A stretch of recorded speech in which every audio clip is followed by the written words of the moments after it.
दिल्ली में पुलिस की verification drive का रिजल्ट अब सामने आ रहा है। साउथ दिल्ली में पुलिस ने एक बड़े गैंग का खुलासा किया है। बांग्लादेशियों की घुसपैठ और दस्तावेज बनाने में मदद करने वाली गैंग के 8 लोगों को अरेस्ट किया गया है।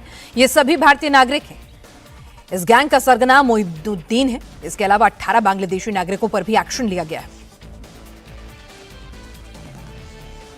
बांग्लादेशी नागरिकों को इंडियन पासपोर्ट और डॉक्यूमेंट दिलाने का एक नेक्सस दिल्ली पुलिस ने पकड़ा है। अगर आप देखेंगे इस बॉक्स में आपको इंडियन पासपोर्ट नजर आ रहा है, लेकिन ये एक बांग्लादेशी नेशनल का है। और नीचे आप देखेंगे तो बाकायदा SIM card, voter ID card, PAN card, Aadhaar card, ये सारे कार्ड यहां उपलब्ध हैं जो इनसे जब्त किए गए हैं। बाकायदा इंडिया के रहने वाले स्थानीय आधार कार्ड बनाने वाले ऑपरेटर्स ने इनकी मदद की और इस आधार कार्ड को हासिल करने के लिए बाकायदा जो बर्थ सर्टिफिकेट चाहिए होता है वो भी बनवाया गया। पुलिस इस बात की जांच कर रही है। अगर आप देखेंगे तो 1, 2, 3, 4 पासपोर्ट दिखाई दे रहे हैं और इस पासपोर्ट का इस्तेमाल हर महीने 2 बार जाने के लिए किया जा रहा है। वो सीपीयू जिस कैफे से ये कार्ड बनते थे उसका सीपीयू है और ये सभी आरोपी हैं। जो कुल 26 लोग पकड़े गए हैं उनमें से 8 भारतीय नागरिक हैं जो आधार कार्ड और पासपोर्ट बनाने में मदद करते थे और 18 बांग्लादेशी नागरिक यहां पकड़े गए हैं। सबसे बड़ी बात यह है कि जो 18 बांग्लादेशी पकड़े गए हैं वो एयरलाइन कंपनी में काम करते हैं, यानी सुरक्षा के साथ अगर वो खिलवाड़ करें तो उनको पकड़ने का कोई सबूत नहीं मिलेगा। उनके बच्चे रेप्यूटेड प्राइवेट स्कूल में ईडब्ल्यूएस कोटे से एडमिशन पाते हैं, यानी अवैध प्रवासी बांग्लादेशी यहां न सिर्फ रोजगार छीन रहे हैं बल्कि राइट टू एजुकेशन के तहत जो ईडब्ल्यूएस कोटे के तहत एडमिशन मिलने चाहिए वहां पर भी बांग्लादेशियों के बच्चे पढ़ रहे हैं। और इस नेक्सस में कई लोकल लेवल पॉलिटिशियन भी शामिल हैं क्योंकि उन्हीं के सर्टिफिकेशन के आधार पर आधार कार्ड बनाए गए हैं। राजधानी दिल्ली में अवैध रूप से रह रहे रोहिंग्या और बांग्लादेशियों पर शिकंजा कसना तेज हो गया है, जहां पुलिस ने अलग अलग इलाकों में रह रहे 24 लोगों को पकड़ा है जिनके पास से फर्जी डॉक्यूमेंट बरामद हुए हैं। दिल्ली पुलिस इन दिनों एक एक संदिग्ध इलाकों में जाकर चेकिंग कर रही है। हर एक आदमी से उसकी डिटेल मांगी जा रही है और उसे चेक किया जा रहा है। इसी क्रम में बुधवार को पुलिस ने अलग अलग इलाकों से 24 बांग्लादेशियों को पकड़ा जिन सभी से फर्जी डॉक्यूमेंट बनवा रखे थे। पुलिस के हत्थे चढ़े जमीन पर बैठे ये एक बांग्लादेशी इस बात का सबूत है कि दिल्ली पुलिस अब अवैध रूप से रह रहे बांग्लादेशियों और रोहिंग्यों को छोड़ने वाली नहीं है। इन्हें चुन चुन कर ढूंढा जा रहा है और उन्हें उनके देश डिपोर्ट किया जा रहा है। ये सभी बांग्लादेशी नागरिक अवैध रूप से दिल्ली के अलग अलग इलाकों में सालों से रह रहे थे, जिनके पास से पुलिस को भारत और बांग्लादेश के दस्तावेज बरामद हुए हैं। दिल्ली पुलिस दिल्ली में जो अवैध रूप से बांग्लादेशी या रोहिंग्या मुसलमान रह रहे हैं उनके खिलाफ लगातार कार्रवाई करने के लिए स्पेशल वेरिफिकेशन ड्राइव चलाए हुए है। और इस वक्त दिल्ली पुलिस की कस्टडी में ये 13 बांग्लादेशी नागरिक हैं जो अवैध रूप से हिंदुस्तान में रह रहे थे और यहां पर काम भी कर रहे थे। कोई 10 साल से रह रहा था, तो कोई 15 साल से, तो कोई 20 साल से भी जो है यहां पर रह रहा था। फर्जी दस्तावेजों के आधार पर इन्होंने अपने बाकी जो डॉक्यूमेंट्स हैं वो बनवाए हुए थे। इनमें से कुछ के ऊपर आपराधिक मुकदमे भी दर्ज हैं। फिलहाल अब पुलिस ने इन्हें दिल्ली के अलग अलग इलाकों से पकड़ाया।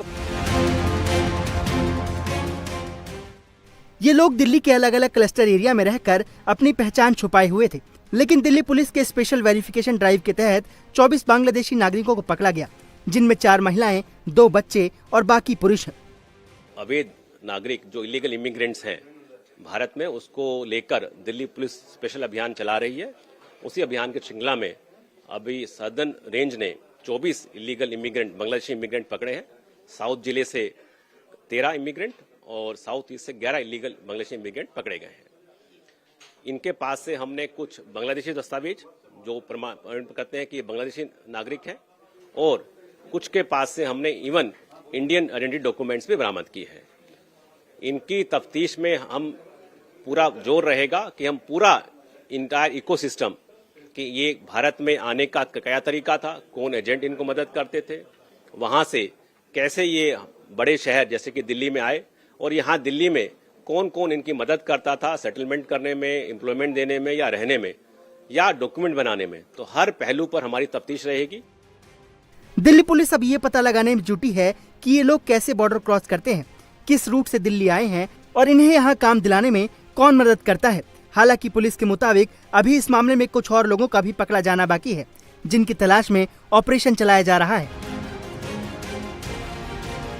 एजेंट के नाम इनकी इन्वेस्टिगेशन में आए हैं, जिनका मदद लेकर ये लैंड बॉर्डर क्रॉस करते हैं। उसके बाद वहां से लोकल ट्रांसपोर्ट, चाहे ट्रेन हो, बस हो, वहां से लेकर ये बड़े शहर की तरफ आते हैं।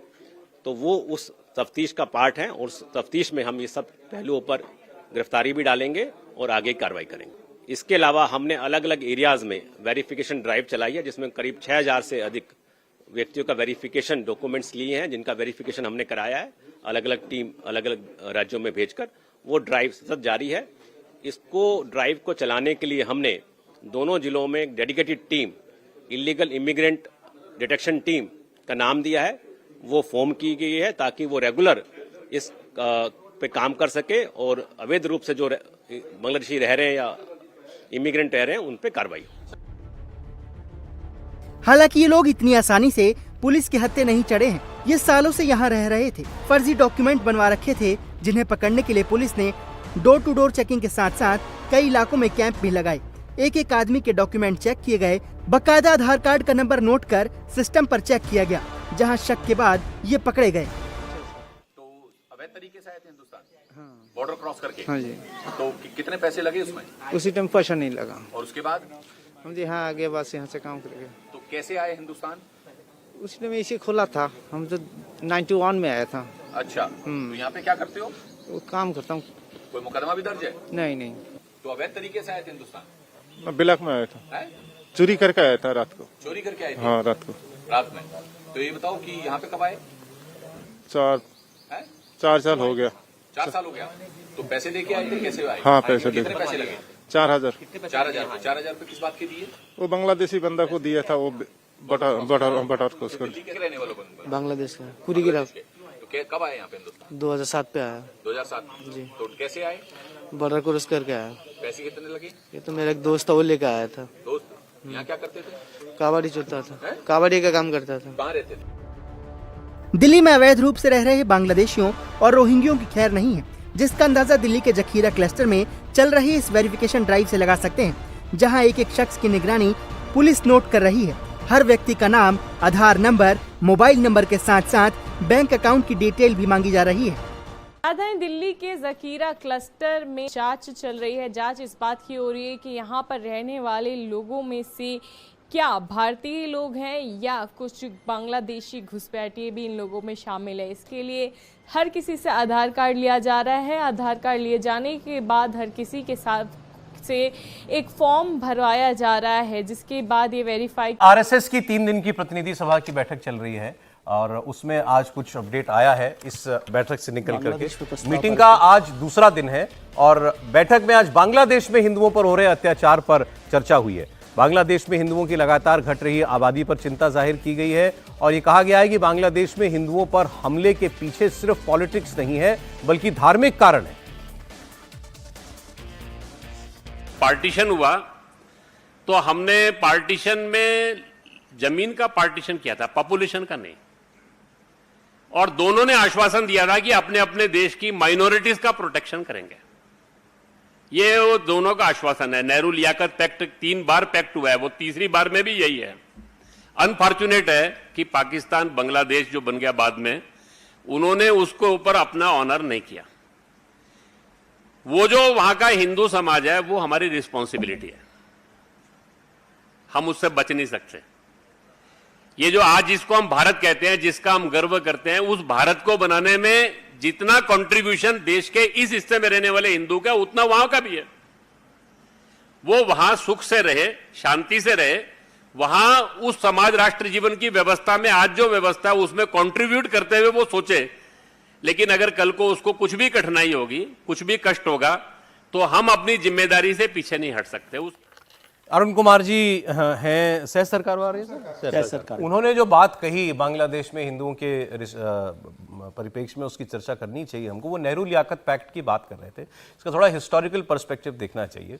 जब ये बात हुई बंटवारे के वक्त की आबादी का पूरा ट्रांसफर कर दिया जाए, सारे मुसलमान पाकिस्तान में, वेस्ट पाकिस्तान या ईस्ट पाकिस्तान में चले जाएं और सारे हिंदू ये जो बीच में हम भारत में हैं, भारत में आ जाए, तो ये ट्रांसफर ऑफ पॉपुलेशन पूरी तरीके से नहीं हुआ था और भारत तो इसके बिल्कुल पक्ष में नहीं था। गांधी जी भी इसके पक्ष में नहीं थे, नेहरू जी भी इसके पक्ष में नहीं थे, सरदार पटेल भी नहीं थे, सरदार पटेल भी नहीं थे। तो यहाँ आप बहुत करोड़ों में मुसलमान जो हैं यहाँ रह गए और बहुत सारे हिंदू पाकिस्तान में रह गए। उसके बाद दोनों देशों के मुख्यमंत्रियों के बीच में ये पैक्ट हुआ जिसको नेहरू लियाकत पैक्ट कहा जाता है। और उस पैक्ट में ये कहा गया कि भारत और पाकिस्तान के अंदर जो भी अल्पसंख्यक रह गए हैं वो वहां की सरकार की जिम्मेदारी है। उनकी सुरक्षा करना, उनकी आबादी ना घटे, वो फले फूलें, वो आज़ादी के साथ रह सकें, अपने तीज त्योहार मना सकें, अपनी धर्म को एक्सप्रेस कर सकें, इसका जिम्मा वहां की सरकार का है। तो वही अरुण कुमार जी कह रहे थे कि ये भारत ने तो निभाया लेकिन ये पाकिस्तान ने नहीं निभाया, इसीलिए बांग्लादेश के हिंदू हमारी जिम्मेदारी है। तो अब सवाल उठता है वो हमारी जिम्मेदारी है तो इसमें कर क्या सकते हैं विनोद जी? नहीं, बात अरुण कुमार जी की है तो सही है। देखिए, दुनिया में कहीं भी हिंदू हैं वो किस तरफ देखेंगे अगर उनके ऊपर कोई तकलीफ आती है? भारत की तरफ ही देखेंगे, क्योंकि भारत हिंदू बहुल देश है। हिंदू राष्ट्र भले ना हो लेकिन हिंदू बहुल राष्ट्र तो है। तो और ये हिस्से तो ऐसे हैं बांग्लादेश और पाकिस्तान के जो भारत के ही हिस्से रहे हैं आज से 47 से पहले, तो एक सांस्कृतिक और हर तरह का एक लगाव भी सामाजिक वो है। तो वो बात उनकी अपनी जगह सही है, लेकिन अब कैसे देखा जाए ये सरकार को तय करना पड़ेगा, क्योंकि एक दूसरे देश में आप सीधे तो हस्तक्षेप नहीं कर सकते। अरे हम लोग जब प्रतिनिधि सभा की बात का डिबेट हम कर रहे थे बीजेपी आरएसएस के रिश्तों का, तो आप लोगों ने कहा था निर्देश जैसा ही होता है, जो यहां से निकलता है वो पॉलिसी लाइन हो जाती है। पॉलिसी लाइन बीजेपी के लिए पॉलिसी लाइन बड़ी क्लियर हो गई कि वहां के हिंदू आपकी जिम्मेदारी है, आप कुछ कीजिए। भाई आप सीए लाए कानून, तो उसके पीछे भी तो यही भावना है कि जो प्रताड़ित हिंदू हैं वो यहाँ आ सकते हैं अगर उनको, लेकिन इसका एक रिस्क भी है कि सभी चले जाएंगे तो वहां जो कुछ बचे हैं वो भी खत्म हो जाएंगे। ये तो बहुत लोग कहते ही हैं कि भाई दुनिया भर जो भी जितने भी बांग्लादेश में या पाकिस्तान में बजाय सारे यहाँ आए, बेहतर ये हो कि दबाव ऐसा बने बांग्लादेश और पाकिस्तान पर अंतर्राष्ट्रीय स्तर का कि वो अपने दबाव कितना बन रहा है ये तो नहीं पता, लेकिन बाध्य हो। ये खबरें जरूर चल रही हैं कि 2 बार मोहम्मद यूनुस की सरकार बांग्लादेश की वो मोदी जी से मीटिंग का समय मांग चुकी है। भारत ने अभी तक उनसे मुलाकात का समय उनको नहीं दिया है। त्रिपाठी जी, देखिए, पहली बात तो ये कि संघ मूल रूप से हिंदू संगठन है। बीच बीच में कुछ लोग भ्रम की अवस्था में आ जाते हैं या भ्रम फैलाते हैं, उसको राष्ट्रीय स्वयंसेवक संघ ने फिर से स्पष्ट किया। राष्ट्रीय स्वयंसेवक संघ के सह सरकारवाह अरुण कुमार ये अखिल भारतीय प्रतिनिधि सभा के प्रस्ताव के बाद बोल रहे थे। बाकायदा ये प्रस्ताव पारित हुआ और उसमें चिन्हित किया गया है 1951 में 22% से अभी 7.95%। तो जो लोग कहते हैं कि नहीं मुसलमान बढ़ गया, हिंदू घट गया, ये भ्रम है। आपको अक्सर ऐसी डिबेट में, टीवी की डिबेट में कहा जाए कहाँ घट गया, कहाँ घट गया, तो इसका एक सीधा उदाहरण है 22 से हम 8% से कम रह गए बांग्लादेश में। वहां यह भी कहा गया कि वहां का हिंदू समाज उसने प्रतिकार किया है, वो रजिस्ट करता है डेमोक्रेटिकली किसी तरह के धरना प्रदर्शन के जरिए और हमें वो जारी रखना है। उस प्रस्ताव में यह भी कहा गया है कि दुनिया भर के जो हिंदू संगठन है उन्होंने आवाज इस मामले में उठाई, हम भी उठाएंगे। सरकार ने भी ये बात कही, भारत सरकार की बात उन्होंने की है और इसको और आगे बढ़ाएंगे। उसके आगे वो कहते हैं कि यूनाइटेड नेशंस और दूसरे जो ग्लोबल ऑर्गेनाइजेशन है उन पर भी ये दबाव बनाना पड़ेगा कि वो वहां हिंदुओं की चिंता करे, हिंदुओं की सुरक्षा करे। प्रतिनिधि सभा का ये सबसे महत्वपूर्ण और बड़ा प्रस्ताव। आप देखिए सरकार इस पर क्या कर रही है।